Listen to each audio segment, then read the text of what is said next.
You're listening to the N2K Space Network.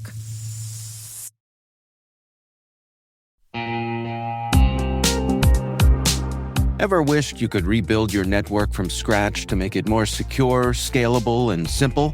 Meet Meter, the company reimagining enterprise networking from the ground up. Meter builds full-stack, zero-trust networks, including hardware, firmware, and software, all designed to work seamlessly together. The result? Fast, reliable, and secure connectivity without the constant patching, vendor juggling, or hidden costs. From wired and wireless to routing, switching, firewalls, DNS security, and VPN, every layer is integrated and continuously protected in one unified platform. And since it's delivered as one predictable monthly service, you skip the heavy capital costs and endless upgrade cycles. Meter even buys back your old infrastructure to make switching effortless. Transform complexity into simplicity and give your team time to focus on what really matters, helping your business and customers thrive. Learn more and book your demo at meter.com/cyberwire. That's METER.com/cyberwire.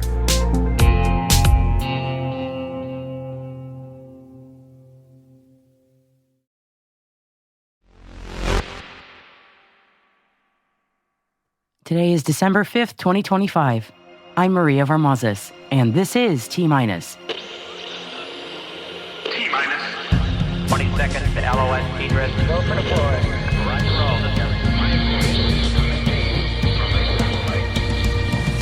5. The Wall Street Journal is reporting that OpenAI's CEO is looking into the possibility of building a rocket company and potentially developing data centers in space.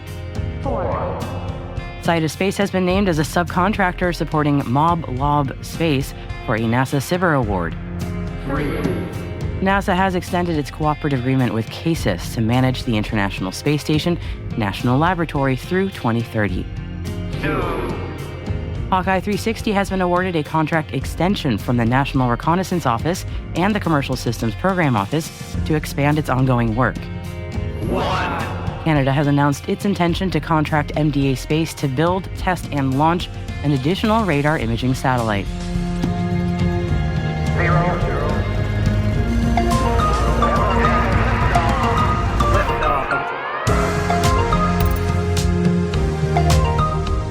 And we'll be joined by our colleagues at nasaspaceflight.com later in the show for the latest space traffic report. The team will be wrapping up the launch news from the last 7 days and taking a look at what's to come in the week ahead.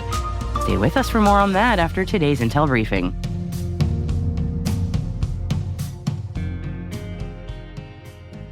Happy Friday, everybody. I hope you're having a great one. Thank you for joining me. Let's dive in. The Government of Canada has announced its intention to contract MDA Space to build, test, and launch an additional radar imaging satellite. MDA Space has been awarded a contract by Public Services and Procurement Canada on behalf of the Canadian Space Agency, valued at $44.7 million, to procure and deliver critical long lead parts in support of the RADARSAT constellation mission, also known as RCM Replenishment Satellite Development. The Government of Canada further announced its intention to contract MDA Space to build, test, and launch this additional satellite for the RCM. The contract for the full mission is expected to be awarded in 2026, subject to contract finalization and approvals.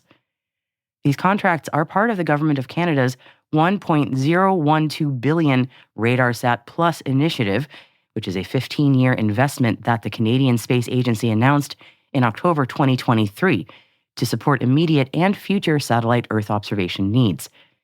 The initiative includes funding for a replenishment satellite for the RCM, as well as funding to initiate the definition of a next-generation national sovereign synthetic aperture radar satellite system that will succeed the RCM.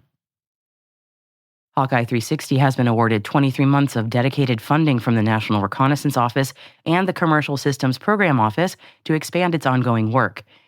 The contract expansion enables HawkEye 360 to deliver new dedicated satellite technology, broaden the range of signals and frequencies of interest, integrate advanced AI capabilities, and provide greater speed and accuracy in support of critical mission needs tied to U.S. European Command activities, operational readiness, and security assistance.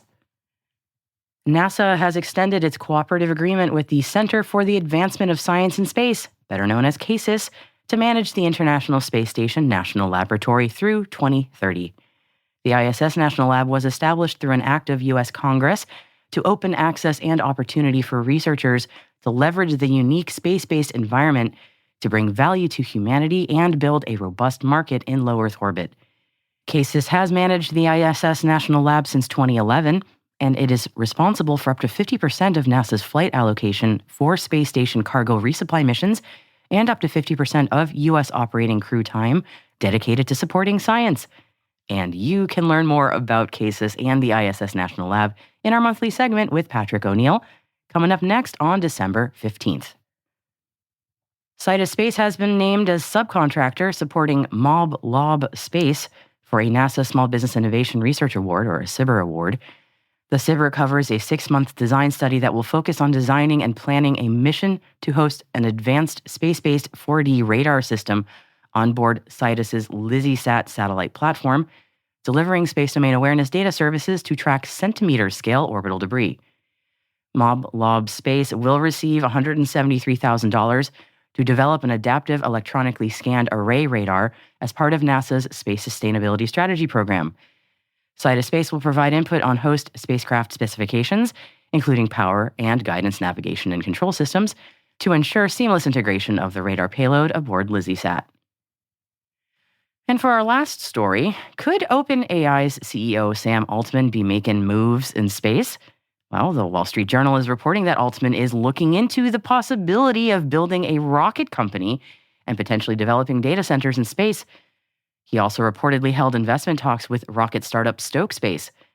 The Journal reported that people close to discussions say that the talks began this summer and picked up in the fall, but are no longer active. It does feel like the billionaire race to space is on in earnest, and space data centers are the new hot ticket.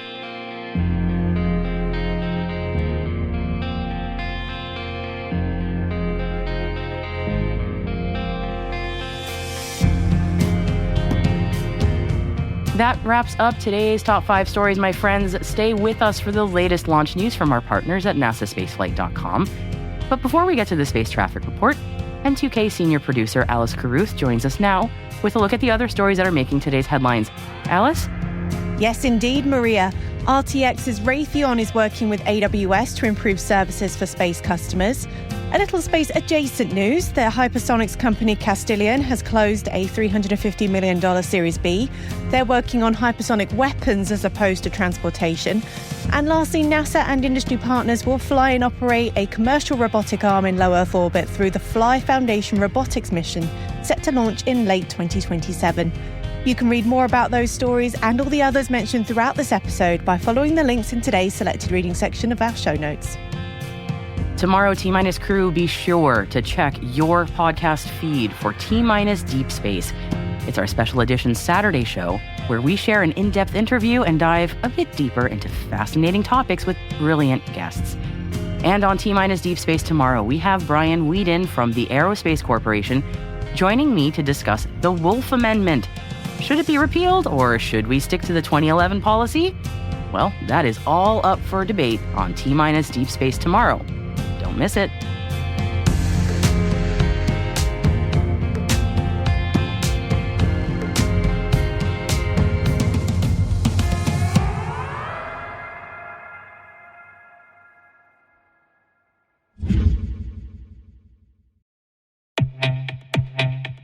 AI is transforming every industry, but it's also creating new risks that traditional frameworks can't keep up with. Assessments today are fragmented, overlapping, and often specific to industries, geographies, or regulations. That's why Black Kite created the BKGA3 AI Assessment Framework to give cybersecurity and risk teams a unified, evolving standard for measuring AI risk across their own organizations and their vendors' AI use. It's global, research-driven, built to evolve with the threat landscape, and free to use. Because Black Kite is committed to strengthening the entire cybersecurity community. Learn more at blackkite.com.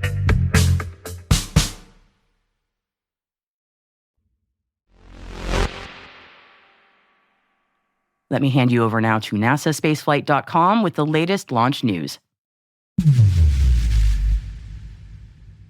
I'm Alicia Siegel for NSF, and this is your weekly space traffic report for T-minus Space. We started off the week at China's Wenchang Spaceport with the launch of a Changzheng 7A on November 30th at 12:20 UTC. The rocket was carrying the Shijian-28 experimental test satellite to geosynchronous transfer orbit. That launch from China was the 31st and last orbital launch of November worldwide. The month of November thus became the first calendar month to feature more launches than days. SpaceX dominated the schedule yet again in November with 13 of those 31 launches by Falcon 9, putting the company on track to launch more than 165 times by the end of the year, very close to their goal of 170 launches in 2025. China followed behind with 9 launches in November and is now close to 80 launches in total this year. And with these 31 launches in November, in 2025 as a whole, the world has now seen 284 launches. If we go through a similar month in December, the total of worldwide launches should surpass the 300 mark and maybe even go over 310.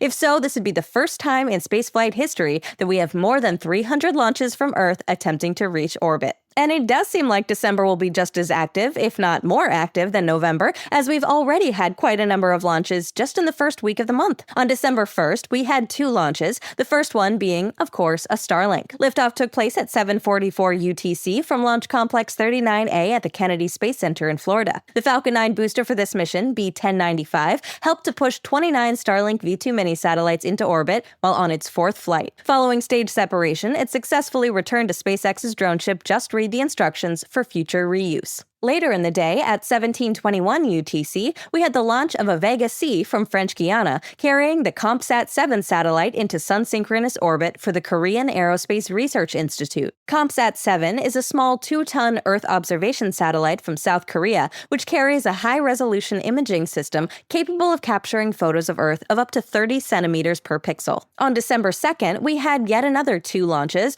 both of them carrying Starlink satellites. The first one took place at 5:28 UTC from Vandenberg, carrying 27 Starlink V2 mini satellites into low Earth orbit. The first stage for that mission, B-1081, was flying for the 20th time, and it successfully landed on SpaceX's drone ship Of Course I Still Love You. The other Starlink launch took place from Florida later that day at 22:18 UTC, carrying 29 Starlink V2 mini satellites. The first stage, B-1077, carried out its 25th flight on this launch and successfully landed on SpaceX's drone ship A Shortfall of Gravitas. December 3rd saw the debut flight of Landspace's Juche-3 rocket. Liftoff took place on December 3rd at 4 o'clock UTC from Site 96B at the Zhochuan Satellite Launch Center in China. For this first flight, Juche-3 carried no payload as it was a test mission. The first stage's 9 engines burned for the entire planned ascent portion, the 2 stages separated, and the single vacuum-optimized engine on the second stage ignited for approximately 6 minutes, successfully inserting itself into orbit. And while the main mission objective of reaching orbit was accomplished, the experimental booster landing was not. Juche-3 is a medium-lift launch vehicle designed to run on liquid methane as its fuel, built with stainless steel for easier manufacturing, and has a reusable first stage. For this mission, the booster was planned to land at a landing pad about 390 kilometers downrange in the desert. Videos and pictures on social media show that the first stage successfully survived re-entry, but was quickly engulfed in flames shortly after starting its landing burn. Despite the unsuccessful landing, it still impacted the ground right next to the landing pad, showing that it was right on track. Not a bad first landing attempt. Juche-3's debut marks the start of a new chapter in China's own spaceflight ambitions with the very first attempt at orbital booster recovery. Although it wasn't a success, Landspace came really close to an intact landing,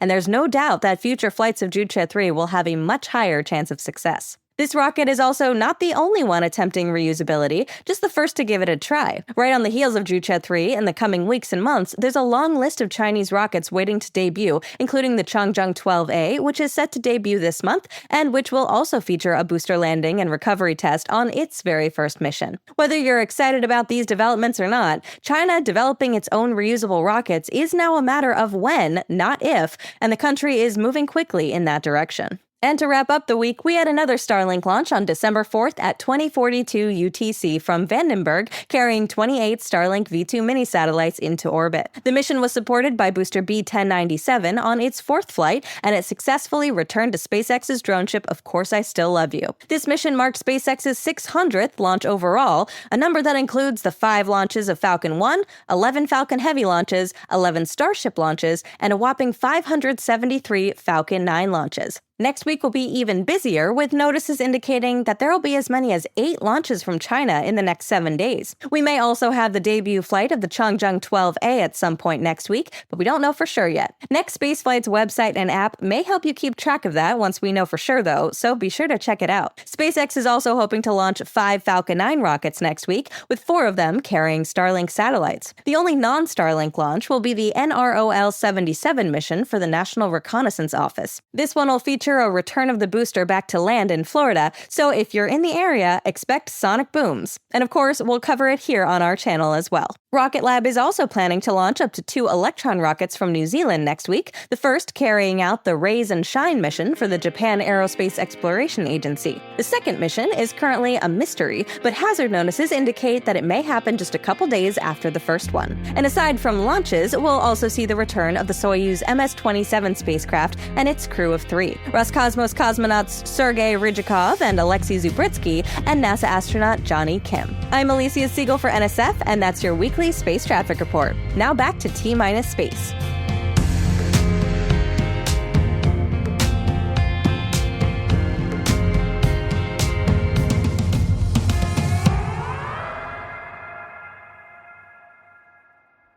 We'll be right back. This episode is brought to you by Indeed. You're ready to move your business forward, but first, you need to find the right team. Start your search with Indeed Sponsored Jobs. It can help you reach qualified candidates fast, ensuring your listing is the first one they see. According to Indeed data, sponsored jobs are 90% more likely to report a hire than non-sponsored jobs. See the results for yourself. Get a $75 sponsored job credit at Indeed.com/podcast. Terms and conditions apply.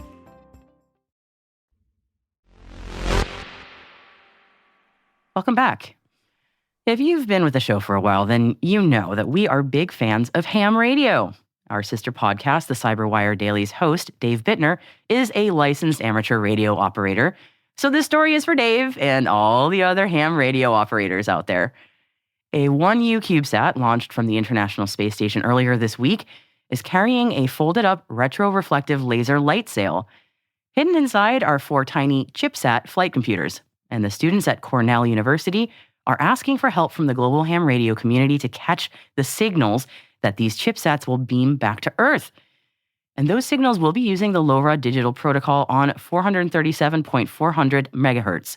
The sail is expected to deploy during the upcoming days, and here is the twist, because you knew there was one. Due to atmospheric drag, it won't stay aloft for long, maybe 48 hours tops. That's your window, Earth hams. So if you have a satellite-ready ham radio station, dust off that dish or high-gain antenna. The signals are from a 100 milliwatt transmitter, weak, but within the range of prepared receivers. The ground team has even posted LoRa parameters and decoder files on the ChipSat ground station guide. So once you decode the telemetry, make sure to send it in and help chart the performance of this first mission for Cornell's Light Sail plus ChipSat combo. And if you do participate, please tell us all about it. We'd love to hear more. We love hearing from you, after all. Just send us an email to space@n2k.com, and we will be sure to share your story on the show in the coming weeks.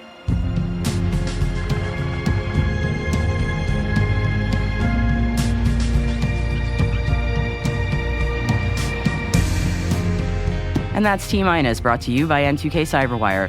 We'd love to know what you think of this podcast. Your feedback ensures we deliver the insights that keep you a step ahead in the rapidly changing space industry. If you like the show, please share a rating and review in your podcast app. Please also fill out the survey in the show notes or send an email to space@n2k.com. We are proud that N2K CyberWire is part of the daily routine of the most influential leaders and operators in the public and private sector, from the Fortune 500 to many of the world's preeminent intelligence and law enforcement agencies. N2K helps space and cybersecurity professionals grow, learn, and stay informed. As the nexus for discovery and connection, we bring you the people, the technology, and the ideas shaping the future of secure innovation. Learn how at n2k.com. N2K senior producer is Alice Carruth. Our producer is Liz Stokes. We are mixed by Elliot Peltzman and Trey Hester, with original music by Elliot Peltzman. Our executive producer is Jennifer Iben. Peter Kilpie is our publisher, and I am your host, Maria Varmazis. Thank you for listening. Have a great weekend.